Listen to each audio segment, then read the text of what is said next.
The pressure is on for Virginia Tech. Can they actually turn things around after last season's disappointments? Or will a soft, non-conference lineup leave them on the outside looking in when March rolls around?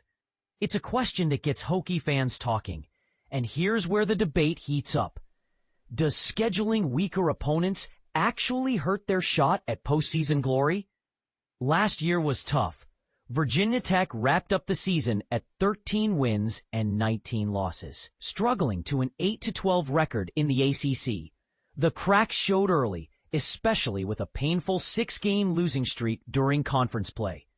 To make matters worse, the team dropped a home game against Jacksonville and wound up on the wrong side of matchups with Penn State and South Carolina, both teams languishing at the bottom tier of their power conferences.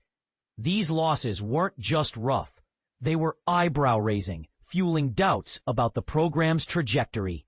But this season, hope is back on the horizon. The Hokies are looking to bounce back, armed with a more competitive non-conference schedule that could offer opportunities for statement wins and momentum. The calendar includes 3 challenging games in the highly competitive Battle for Atlantis tournament and a headline-grabbing exhibition against Duquesne. These are the types of games that can change narratives, build confidence, and maybe, just maybe, catch the attention of NCAA selection committees. But here's where it gets controversial. Is this schedule truly enough to whip the Hokies into tournament shape, or are they still playing it too safe? Want to know where the real tests lie? Let's break down 4 games that could define the Hokies season. 4. St. Joe's Hawks. St. Joe's enters this year much changed. They lost their 3 top scorers, including Rasheer Fleming, who's now headed to the NBA. Still, the team retains dynamic guard Derek Simpson. And they've recruited freshman Deuce Jones, a transfer from LaSalle. There's buzz around Jaden Glover, a former top 50 prospect now at St. John's. If he steps up, St. Joe's could rebuild faster than critics expect. But most people miss this key detail. Even with rebuilding pieces, St. Joe's talent pool still runs deep enough to surprise opponents. 3. George Mason Patriots. The Patriots took a big hit losing all their standout players from last season, a year where they shared the regular season A-10 crown.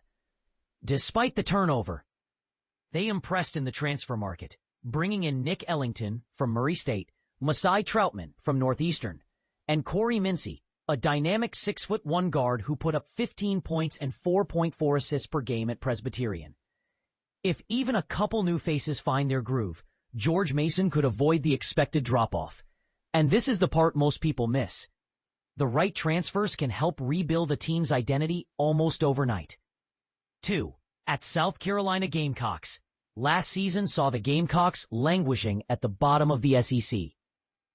But with the return of Michie Johnson, South Carolina is hoping to bounce back, and they're adding new talent like Kobe Knox from South Florida and power forward Nordeem Kapik, who posted solid numbers, 10.7 points and 5.2 rebounds per game at UC San Diego.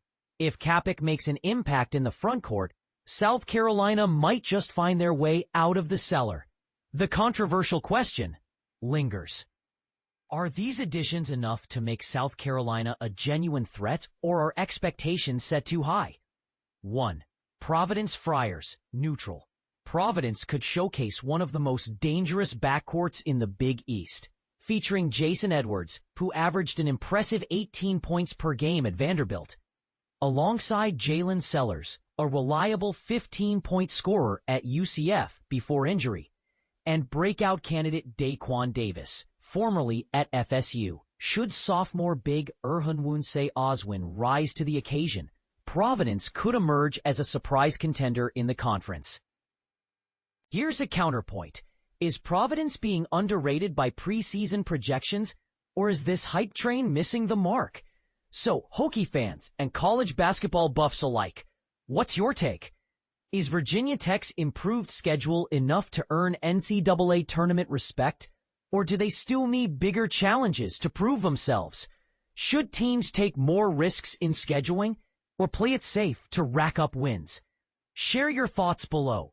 Do you see a comeback brewing or another frustrating season on the horizon?